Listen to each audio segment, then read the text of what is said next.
Hello student, कैसे हैं आप सभी लोग। आई होप आप लोग अच्छे होंगे, पढ़ाई कर रहे होंगे। तो फ्रेंड्स, हम आशा करते हैं आपने सिलेबस कंप्लीट कर लिया होगा और आपका एग्जाम भी पास में आ गया है। तो फ्रेंड्स, आपको करना क्या है, आप प्रीवियस ईयर क्वेश्चन को आपको सॉल्व करना है। अगर आपका सिलेबस नहीं भी कंप्लीट है तो फ्रेंड्स, अगर आप कंप्लीट करना ही चाहते हैं तो कंप्लीट कर लीजिए। नहीं तो फ्रेंड्स, आपको क्या करना है, अब ज़्यादा समय नहीं बचा है आपके पास, आपको अनसॉल्व सॉल्व करना है। इसमें जितने भी फार्मूले हैं आपको उस फार्मूले को याद करना है फ्रेंड्स। क्वेश्चन को कैसे सॉल्व करना है ये फ्रेंड्स हम आपको बताएंगे। तो यहाँ पर जितने भी फ्रेंड्स सेट आपको यहाँ पर मिलेंगे, सभी सेट को हम सॉल्व करेंगे। तो इसके लिए फ्रेंड्स, आपको करना क्या है, इस चैनल को सब्सक्राइब कर लेना है ताकि आने वाले वीडियो का नोटिफिकेशन आप तक सबसे पहले पहुँचे। तो फ्रेंड्स, हम आपको यहाँ पर ये बताना चाहते हैं कि इसके पहले के वीडियो में फ्रेंड्स हम 3 सेट तक कंप्लीट कर चुके हैं। ये हमारा चौथा सेट यहाँ पर चल रहा है, जो कि फ्रेंड्स 2024 822 HY सेट का यहाँ पर पेपर था। इसमें फ्रेंड्स 1 नंबर के जितने भी क्वेश्चन हैं उन सभी को सॉल्व कर चुके हैं। तो आज की इस वीडियो में फ्रेंड्स, जितने भी 2 नंबर के क्वेश्चन हैं उन सभी को सॉल्व करेंगे। इसके नेक्स्ट वीडियो में फ्रेंड्स जितने भी 4 नंबर के क्वेश्चन होंगे उनको सॉल्व करेंगे। मतलब कि फ्रेंड्स, यहाँ पर एक वीडियो में फ्रेंड्स 1 नंबर, दूसरे में 2 नंबर, 4 नंबर, ऐसे-ऐसे सॉल्व करेंगे। तो यहाँ पर फ्रेंड्स ज़्यादा वीडियो लंबी नहीं करेंगे। तो चलिए फ्रेंड्स, हम क्वेश्चन को यहाँ पर इसको पढ़ते हैं, उसके बाद हम इसको सॉल्व करेंगे। तो यहाँ पर ये खंड बा है, वर्णनात्मक प्रश्न है। तो इसमें लिखा है सभी खंड कीजिए। मतलब इसमें जितने भी खंड दिए गए हैं अभी आपको सबको करना है। ऐसा नहीं है इसमें कि मतलब कि जैसे यहाँ पर 4 नंबर वाले क्वेश्चन में क्या होता है कि इसमें लिखा है किन्हीं 5 खंडों को हल कीजिए। मतलब कि इसमें 6 खंड दिए गए होंगे, उनमें से हमको 5 को सॉल्व करना होता है। लेकिन इसमें ऐसा नहीं है, इसमें 4 तक क्वेश्चन दिया गया है तो हमें सभी को सॉल्व करना है। तो चलिए एक-एक कर कर हम सॉल्व करते हैं। तो यहाँ पर पहला क्वेश्चन है क नंबर में, कह रहा है यदि 2 संख्याओं का अंतर 26 है तथा एक संख्या दूसरी संख्या की 3 गुनी है, तो संख्याओं को ज्ञात कीजिए।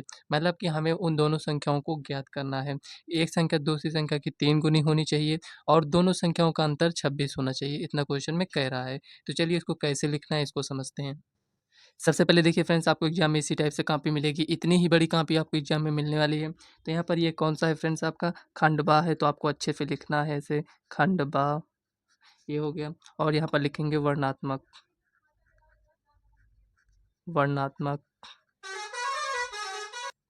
वर्णात्मक प्रश्नों, ये हो गया। कौन से नंबर का प्रश्न है फ्रेंड्स, यहाँ पर ये पहला लिखा है तो यहाँ पर पहले का, यहाँ पर का, तो यहाँ पर हम का को सॉल्व कर रहे हैं तो यहाँ पर आपको ऐसे लिख देना है। वर्णात्मक खंड बा है तो इससे ये समझ में आ रहा है कि पहले का काम सॉल्व कर रहे हैं। तो यहाँ पर आपको पूरा क्वेश्चन लिखने की आवश्यकता नहीं है। तो यहाँ पर लिखेंगे माना, माना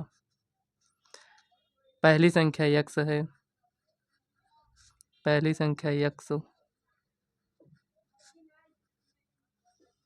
है तथा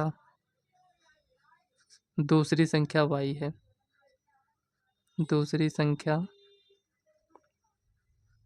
वाई है। देखिए इसको तो हमें मानना पड़ेगा, इतना हम इसको मान लिए हैं। अब हमें करना क्या है, यहाँ पर लिखेंगे प्रश्नानुसार।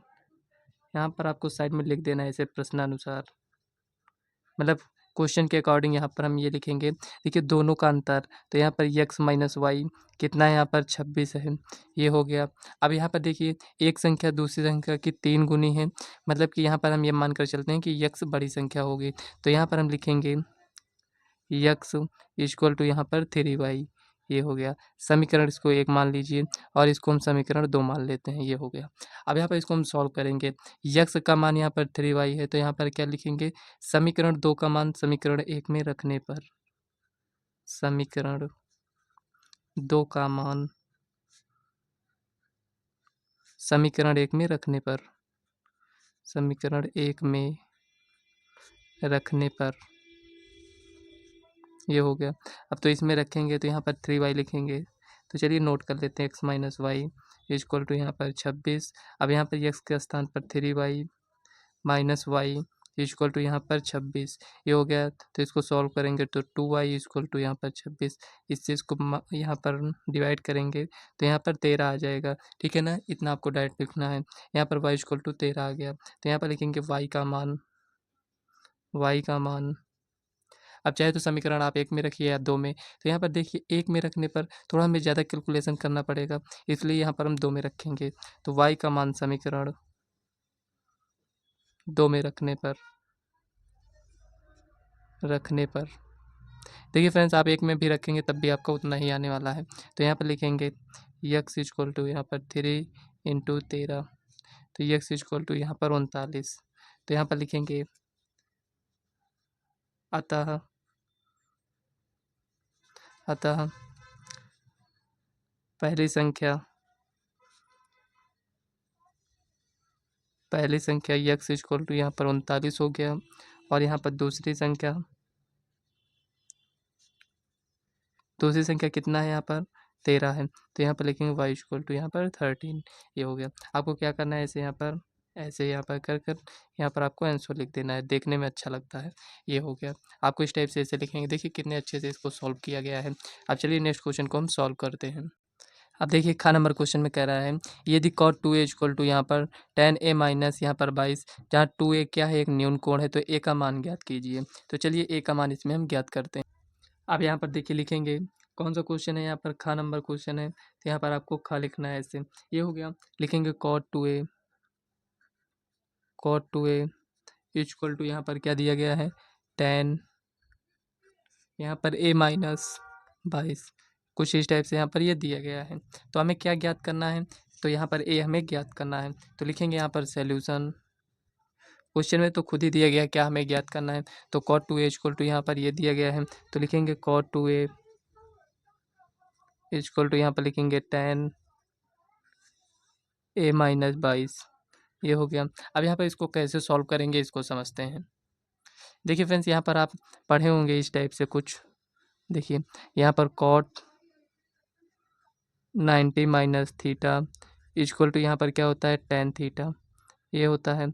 और यहाँ पर इसी को लिख दें, यहाँ पर हम tan 90 minus theta equal to यहाँ पर cot थीटा।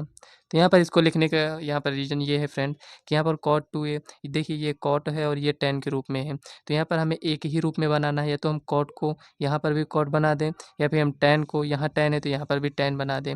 तो हमें करना क्या है, यहाँ पर देखिए इसमें हम क्या करते हैं, ये जो लिखा है cot थीटा, तो इसको हम क्या लिख सकते हैं, tan 90 माइनस थीटा, मतलब थीटा यहाँ पर लिखा है तो इसको हम यहाँ पर इस टाइप से लिख सकते हैं। तो यहाँ पर लिखेंगे tan, ये हो गया। अब 90 लिख देंगे, 90 माइनस यहाँ थीटा था तो यहाँ भी थीटा, यहाँ पर 2a है तो यहाँ पर 2a लिखेंगे। ये हो गया इक्वल टू, यहाँ पर लिखेंगे tan a माइनस 22। ये हो गया। अब देखिए एंगल यहाँ पर ये इतना है, एंगल यहाँ पर ये इतना है, तो एंगल को अगर हम कंपेयर करेंगे तो 90 minus 2a equal to a minus 22, ये हो जाएगा। अब इसको सॉल्व करते हैं, तो देखिए माइनस 2a और ये इस साइड आएगा तो minus A equal to minus 22, ये इस साइड जाएगा तो माइनस 90। ये इतना समझ में आया। अब यहाँ पे इसको आप ऐड करेंगे तो माइनस 3a इक्वल टू, इसको ऐड करिए तो 9 2 11 110 112 हो जाएगा यहाँ पर, ये माइनस यहाँ पर। अब देखिए माइनस से माइनस कैंसिल, 3 से ये कैंसिल हो जाएगा, मतलब कि 112 बट्टे में यहाँ पर 3। तो इसको देखिए कितनी बार जाएगा, 3 3 का 9 और 2, ये देखिए 112 आएगा। 1 मिनट, इसको 1 मिनट सॉल्व कर लेते हैं। तो 9 9 2 11 112। अब यहाँ पर देखिए इसको हम डिवाइड करते हैं, तो देखिए 3 3 का 9 हो जाएगा, और यहाँ पर 2 मतलब यह 22 हो जाएगा, तो 3 सते 21 हो जाएगा, और बचेगा क्या, एक पॉइंट लगाएंगे, 0 बढ़ाएंगे तो 10 हो जाएगा। तो 3 3 का 9, मतलब कि यहाँ पर देखें तो a इक्वल टू यहाँ पर 37.3, ये आपका फाइनल आंसर हो जाएगा। इस टाइप से आपको लिखना है। यहाँ पर आपको कुछ इस टाइप से आंसर लिख देना है। तो चलिए यहाँ पर दूसरे क्वेश्चन को हम सॉल्व करते हैं। गा नंबर क्वेश्चन। तो देखिए फ्रेंड्स, इसमें कह रहा है सिद्ध कीजिए कि रूट 2a का परिमेय संख्या है। तो फ्रेंड्स ये क्वेश्चन बहुत इंपॉर्टेंट क्वेश्चन है। ये लगभग आपको हर एक सेट में देखने को मिल जाएगा। मतलब कि देखिए इसमें सेट में दिया है रूट 2, किसी सेट में रूट 3 दे दिया जाएगा या रूट 5, ऐसे कुछ भी दे दिया जाएगा। लेकिन फ्रेंड्स सॉल्व करने का प्रोसेस तो सेम ही रहेगा ना, तो इसको आपको ध्यान से इसको सॉल्व करना है। रूट 2a का परिमेय संख्या है, तो यहाँ पर हम लिखेंगे क्या, तो यहाँ पर लिखेंगे माना। सबसे पहले आपको लिख लेना है यहाँ पर माना। तो माना में क्या लिखेंगे, लिखेंगे रूट 2 एक परिमेय संख्या है, परिमेय संख्या है। ये हो गया। रूट 2 एक परिमेय संख्या है। जब यहाँ पर रूट 2 एक परिमेय संख्या है तो इसे हम p/q के रूप में लिख सकते हैं। तो यहाँ पर लिख रूट 2 इक्वल टू p/q, यहाँ पर ये इतना हो गया। तो यहाँ पर लिखेंगे फ्रेंड्स, आपको कुछ कंडीशन लिख देना है, जहाँ q नॉट इक्वल 0 तथा p और q पी और क्यू सहभाज्य संख्याएं हैं, सहभाज्य संख्याएं हैं। ये हो गया। अब यहाँ पर जहाँ क्यू नॉट इक्वल 0 तथा पी और क्यू क्या है, सहभाज्य हैं। यहाँ पर सहभाज्य में क्या हो जाएगा, मतलब कि इन दोनों का एचसीएफ एक आएगा, कहने का मतलब यहाँ पर ये हुआ, तो यहाँ पर इसका एचसीएफ एक आना चाहिए। तो √2 इक्वल टू यहाँ पर पी बाई क्यू, मतलब कि जब इसको हम परिमेय माने हैं तो इसको हम पी बाई क्यू के रूप में लिख सकते हैं। जब इसको हम इस रूप में लिखेंगे तो यहाँ पर आपको करना क्या है, आप लिखेंगे दोनों पक्षों का वर्ग करने पर, दोनों पक्षों का वर्ग करने पर,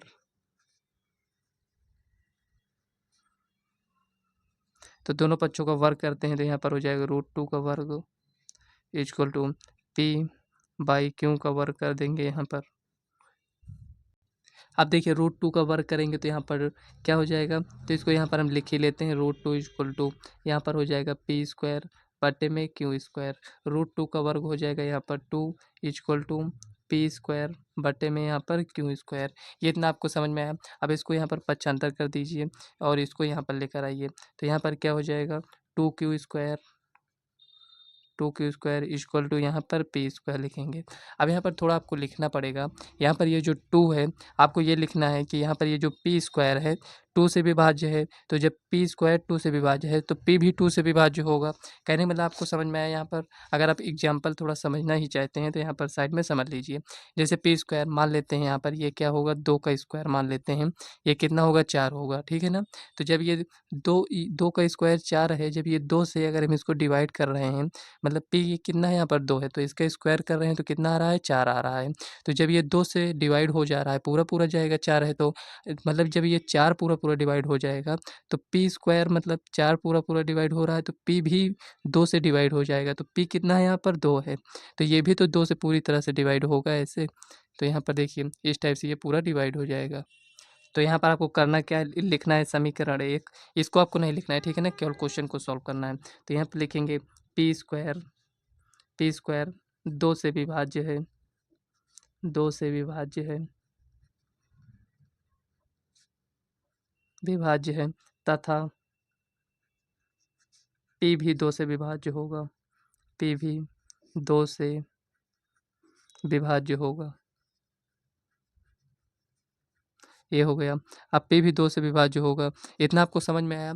अब जब आपको इतना यहाँ पर समझ में आ गया तो करना क्या है ये समझ लेते हैं। देखिए जब यहाँ पर 2 का स्क्वायर यहाँ पर 4 था, जब इसको हम 2 से डिवाइड कर रहे थे तो ये पूरा पूरा डिवाइड हो जा रहा था, इसका मतलब शेषफल 0 आ रहा होगा। लेकिन ये कितनी बार डिवाइड हुआ है, 2 बार। ये डिवाइड हुआ है 2 बार, तो यहाँ पर हमें लिखना क्या है, तो इसी के लिए फ्रेंड्स यहाँ पर जो हम लिखते हैं ना, तो यहाँ पर लिखेंगे पी इक्वल टू, यहाँ पर लिखेंगे 2c। ये c क्या है, एक पूर्णांक है, तो यहाँ पर लिखेंगे c एक पूर्णांक है। ये हो गया।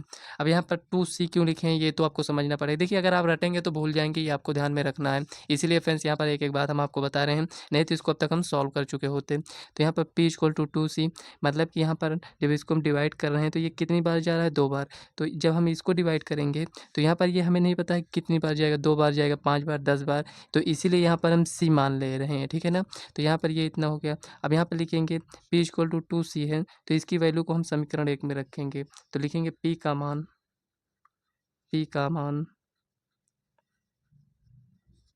समीकरण, 1 मिनट फ्रेंड्स, p का मान समीकरण 1 में रखने पर,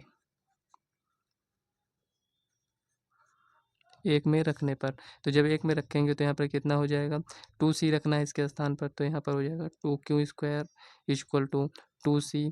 p के स्थान पर 2c रखेंगे, स्क्वायर है तो स्क्वायर कर दीजिए, ये हो गया। तो यहाँ पर हो जाएगा 2q square equal to 4c square, ये हो गया। 2 से ये डिवाइड हो जाएगा, 2 बचेगा, मतलब कि q स्क्वायर इक्वल टू यहाँ पर 2c स्क्वायर। अब यहाँ पर आपको लिखना क्या है, जो यहाँ पर आप लिखे थे वही यहाँ पर भी आपको लिखना है। इसको 2 से यहाँ पर लेकर आएंगे तो इसका मतलब ये है कि क्यू स्क्वायर 2 से विभाज्य है, तो यहाँ पर लिखेंगे क्यू स्क्वायर 2 से विभाज्य है, विभाज्य है। उसके बाद लिखेंगे तथा क्यू भी 2 से विभाज्य होगा, क्यू भी 2 से विभाज्य होगा, विभाज्य होगा। ये हो गया। तो यहाँ से देखिए आपको क्या समझ में आया। यहाँ से हो सकता है आपको ना समझ में आया होगा कि यहाँ पर हम इसको मतलब प्रूफ क्या करना चाह रहे हैं। मतलब कि यहाँ पर देखिए पी स्क्वायर भी 2 से विभाज्य हो जा रहा है और क्यू स्क्वायर भी 2 से विभाज्य हो रहा है। अगर हम देखें तो इसका कॉमन क्या आ रहा है, 2 आ रहा है। लेकिन अभी हम क्या माने थे, सहभाज्य, मतलब कि अगर उसका एचसीएफ निकालेंगे तो कितना आना चाहिए, 1 आना चाहिए। लेकिन इसमें इसका कॉमन कितना आ रहा है, यहाँ पर 2 आ रहा है। तो इसका मतलब कहीं न कहीं फ्रेंड्स जो हम माने हैं, मतलब कि स्टार्टिंग में हम क्या माने थे कि √2 एक परिमेय संख्या है। तो जो हम माने थे वो हम गलत मान लिए थे। इसीलिए फ्रेंड्स यहाँ पर ऐसा हो रहा है। तो यहाँ पर लिखेंगे अतः हमारा मानना हमारा मानना गलत है कि √2 एक परिमेय संख्या है।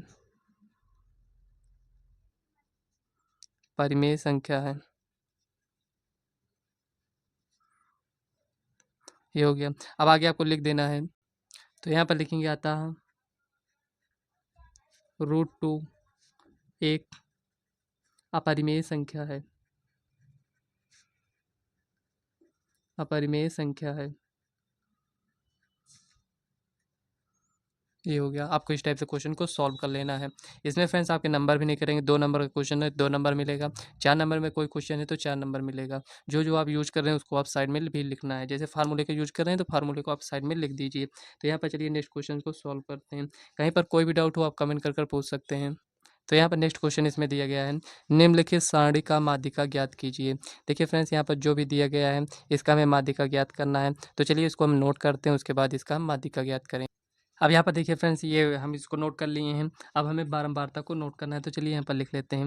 यहाँ पर ये 7 है, 8, 5, 20, 13 और यहाँ पर 7। देखिए हमें माध्यिका ज्ञात करना है। तो इसके लिए हमें करना क्या होता है, यहाँ पर हमें संचयी बारंबारता लिखना होता है। तो लिखेंगे संचयी बारंबारता। संचयी बारंबारता कैसे लिखते हैं, जो यहाँ लिखा है इसको यहाँ पर लिख देते हैं। उसके बाद इसको ऐड करते चलते हैं। 8 7 कितना हो जाएगा, 15। अब 15 में 5 को ऐड करेंगे तो 20। अब 20 में 20 को ऐड करेंगे तो 40। 40 में 13 को ऐड करेंगे तो 53 हो जाएगा। और 53 में 7 को ऐड करेंगे तो 60। देखिए ये जो 60 आया है इसको जब हम पूरे को ऐड करेंगे तब भी ये 60 आएगा। तो यहाँ पर n इक्वल टू कितना आया, यहाँ पर 60 ये आ गया। अगर हम देखें तो n/2 कितना आ जाएगा, तो इसका हाफ करेंगे मतलब 30 हो जाएगा। ये आ गया इसमें। अब देखिए यहाँ पर ये 30 आया है। तो यहाँ पर संचयी बारंबारता में देखिए 30 किस में है, मतलब ये तो 40 हो जाएगा, मतलब ये ज़्यादा है। तो इसके ऊपर जाइए, यहाँ पर आएंगे तो यहाँ पर फ्रेंड्स ये 20 है। तो इसको हम क्या मानेंगे, यहाँ पर इसको हम CF मानेंगे। ये हो गया। अब देखिए मतलब समझ में आपको क्या करना है। ये 30 है, यहाँ पर 40 है। तो यहाँ पर 40 से हमें कम लेना है क्योंकि ये 30 है। तो यहाँ पर CF। अब उससे एक यहाँ पर नीचे आएंगे, यहाँ पर CF माने हैं तो इस वाली लाइन में आ जाइए। ये जो 40 वाली लाइन आपको दिख रही है यहाँ पर, तो इसको हम F मानेंगे। और इसी में फ्रेंड्स इसको यल मानेंगे। दोनों का डिफरेंस कितना होगा, एच हो जाएगा। तो हम क्या करते हैं, यहाँ पर लिख लेते हैं। तो यहाँ पर CF समझ में आया क्या है, 20 है। और एफ कितना है, यहाँ पर 20 ये भी है। ये हो गया। अब जिसको एफ माने इसी में आ जाइए। CF केवल ऊपर रहेगा बस, इसमें संचयी बारंबारता में जितना कुछ लिखेंगे इसके ऊपर वाले में ये CF रहेगा। जब आप CF जान जाएंगे तो यहाँ पर क्या करना है, आप इसको खुद ही समझ जाएंगे। तो यहाँ पर यल हो जाएगा ये। तो यल इक्वल टू 30 हो जाएगा। यच कितना होगा यहाँ पर, तो आप कहेंगे डिफरेंस। तो यहाँ पर इसका डिफरेंस कितना है, 10 है। तो यहाँ पर 10 लिख दीजिए। ये हो गया। अब यहाँ पर सब कुछ आपने लिख लिया है। जब आप इसको सही लिखे रहेंगे तो आपको क्या करना है, यहाँ पर माध्यक लिखना है। माध्यक equal to L plus n/2 minus CF अपॉन F। ये हो जाएगा इंटू एच। ये इतना समझ में आया। यहाँ पर लिखेंगे माध्यक इक्वल टू यल कितना है, यहाँ पर 30 है, प्लस n/2 कितना है, यहाँ पर 30 है, माइनस CF कितना है, 20 है, F कितना है, 20 है, और उसके बाद H कितना है, यहाँ पर 10 है। सब आपने लिख लिया। इसके आगे सॉल्व करते हैं। तो 30 और यहाँ पर प्लस 30 में से 20 जाएगा तो कितना बचेगा, 10 बचेगा। और गुणे में कितना है, 10 है, बटे में कितना है, 20 है। 1 0 से 1 0 कैंसिल, 2 पंचे 10, मतलब कि 30 और प्लस 5 कितना हो जाएगा, यहाँ पर 30 प्लस 5 इक्वल टू यहाँ पर 35। बस फ्रेंड्स ये आपका आंसर आ चुका है। तो यहीं पर आपको क्या करना है, लिख देना है आंसर। ये हो गया। ये क्वेश्चन आपका सॉल्व हो चुका है। तो चलिए नेक्स्ट क्वेश्चन को सॉल्व करते हैं। तो यहाँ पर देखिए फ्रेंड्स, नेक्स्ट क्वेश्चन है, इसमें काफ़ी इंपॉर्टेंट क्वेश्चन है ये। इसमें क्या ज्ञात करना है? मूल हमें ज्ञात करना है। इसी टाइप के क्वेश्चन पूछे जाते हैं, ज़्यादा डिफिकल्ट क्वेश्चन नहीं रहते हैं, छोटे छोटे क्वेश्चन पूछे जाते हैं। इसमें दिया गया द्विघात समीकरण के मूल ज्ञात कीजिए। तो इसमें मूल हमें ज्ञात करना है, तो दो तरीका है हमारे पास मूल कैसे ज्ञात करेंगे। एक तो फ्रेंड्स इसका हम गुणनखंड करके इसको हम ज्ञात कर सकते हैं, या फिर अगर हम गुणनखंड से इसको नहीं सॉल्व कर पा रहे हैं तो आपके पास सीधाचार विधि है, मतलब द्विघाती सूत्र है, उससे भी आप इसको सॉल्व कर सकते हैं। तो यहाँ पर फ्रेंड्स हम एक ही विधि का यूज करेंगे। तो यहाँ पर हमें क्या करना है, इसको हम गुणनखंड विधि से इसको हम सॉल्व करेंगे। तो यहाँ पर देखिए फ्रेंड्स, क्वेश्चन को हम नोट कर लिए हैं। यहाँ पर चलिए इसको हम सॉल्व करते हैं। तो यहाँ पर आपको साइड में ऐसे लिख देना है सॉल्यूशन, ये हो गया। तो यहाँ पर इसको हम सॉल्व करेंगे, तो यहाँ पर लिखते हैं 4x² + 9x + 5 इक्वल टू यहाँ पर 0, ये हो जाएगा।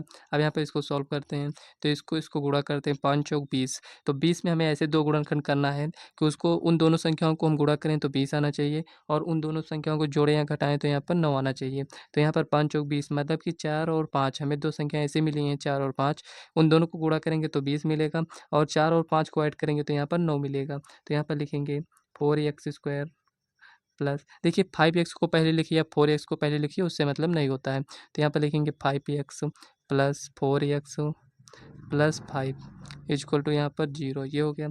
अब देखिए यहाँ से हम किसको कॉमन ले सकते हैं, x को हम कॉमन ले सकते हैं। तो x को हम कॉमन ले लिए, यहाँ पर 4x हो जाएगा प्लस यहाँ पर 5।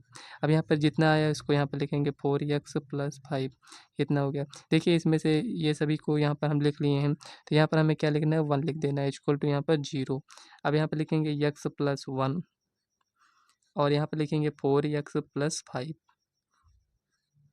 इक्वल टू यहाँ पर 0, ये हो गया। अब यहाँ पर x इक्वल टू देखें तो 1 मिल जाएगा। एक मिनट, सॉरी फ्रेंड्स, यहाँ पर इसको पक्षांतर करेंगे तो -1 हो जाएगा। अगर आपको ऐसे नहीं समझ में आ रहा है तो इसको ऐसे यहाँ पर समझ लीजिए, जैसे 4x + 5 इक्वल टू यहाँ पर 0 के बराबर दिखाएंगे, इसको भी 0 के बराबर दिखाएंगे तो ये हमें -1 देगा। और यहाँ पर x इक्वल टू ये -5 और ये बटे में जाएगा तो यहाँ पर 4 बचेगा। समझ में आया यहाँ पर क्या किए हैं? तो x इक्वल टू -1 और यहाँ पर -5/4।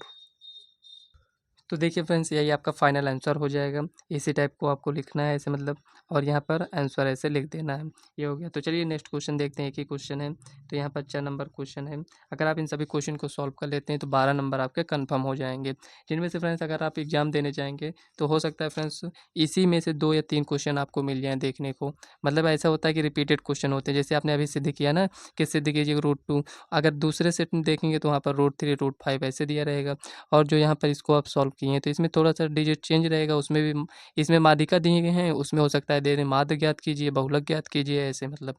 तो यहाँ पर लिखा है 1 सेंटीमीटर व्यास वाली 8 सेंटीमीटर लंबे तांबे की छड़ का आयतन ज्ञात कीजिए। तो फ्रेंड्स यहाँ पर हमें आयतन ज्ञात करना है, तो चलिए आयतन ज्ञात करते हैं। सबसे पहले यहाँ पर देखिए, इसको स्टूडेंट इसलिए नहीं कर पाते हैं क्योंकि इसमें समझ में नहीं आता है कि इसमें कह क्या रहा है। तो यहाँ पर देखिए, इसको आप समझिए, तांबे की छड़ कह रहा है, मतलब कि एक प्रकार से इसको हम देखें तो यहाँ पर ये बेलन होगा, क्योंकि यहाँ पर देखें तो यहाँ पर व्यास भी दिया गया है, मतलब कि त्रिज्या दिया गया है, और यहाँ पर 8 सेंटीमीटर लंबाई भी दिया गया, लंबाई मतलब ऊंचाई दिया गया है। तो ऊंचाई भी यहाँ पर दिया गया है, त्रिज्या भी दिया गया है, और यहाँ पर कह रहा है तांबे की छड़। तो इससे आप इसको समझ सकते हैं कि ये बेलन ही इसमें बनेगा। अगर आप इसको बनाना ही चाहते हैं तो यहाँ पर ऐसे आप इसको बना भी सकते हैं। यहाँ पर देखिए, यहाँ पर ये कुछ इस टाइप से ऐसे बन जाएगा, ये कुछ इस टाइप से बनेगा। तो यहाँ पर ऊंचाई कितना दिया गया है, 8 सेंटीमीटर दिया गया है, 8 सेंटीमीटर, और यहाँ पर व्यास दिया गया है 1 सेंटीमीटर, मतलब कि व्यास ये पूरा दिया गया है 1 सेंटीमीटर। तो त्रिज्या निकालेंगे तो इसका हाफ हो जाएगा। तो यहाँ पर लिखेंगे दिया है d इक्वल टू 1 सेंटीमीटर। तो यहाँ पर लिखेंगे r इक्वल टू 1/2 सेंटीमीटर, ये हो गया। और ऊंचाई दिया गया है, यहाँ पर लंबाई मतलब ऊंचाई यहाँ पर दिया गया है 8 सेंटीमीटर, ये हो गया। तो यहाँ पर लिखेंगे ज्ञात करना है छड़ का आयतन।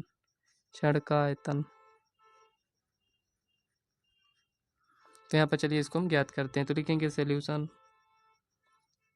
तो यहाँ पर लिखेंगे बेलन का आयतन, या छड़ का आयतन, या बेलन का आयतन इक्वल टू क्या होता है, πr²h, ये हो जाएगा। तो पाई कितना रखेंगे, 22/7 इंटू आर स्क्वायर कितना है यहाँ पर 1/2 का स्क्वायर, मतलब कि 1/2 को हम 2 बार लिखेंगे, इंटू एच कितना है 8 है। तो देखिए 2 2 यहाँ पर कितना हो जाएगा 4, तो मतलब 4 दूनी 8, ये कैंसिल हो गया। 22 दूना यहाँ पर 44 बटे में यहाँ पर 7 cm स्क्वायर लिखेंगे क्यूब, यहाँ पर आयतन है तो यहाँ पर क्यूब हो जाएगा। अब देखिए फ्रेंड्स यहाँ पर 2 आपका आंसर आने वाला है कि अगर यहाँ पर आप पाई की वैल्यू को नहीं रखते हैं तो यहाँ पर पाई में आंसर आएगा, अगर यहाँ पर आप पाई की वैल्यू रखते हैं तो फ्रेंड्स यहाँ पर पाई में आंसर नहीं आएगा। कहने का मतलब यहाँ पर सिर्फ इतना हो जाएगा कि यहाँ पर अगर पाई की वैल्यू को नहीं रखेंगे तो यहाँ पर ये बचा क्या है, यहाँ पर 2 बचा है, तो यहाँ पर 2 पाई cm³ हो जाएगा, ठीक है ना।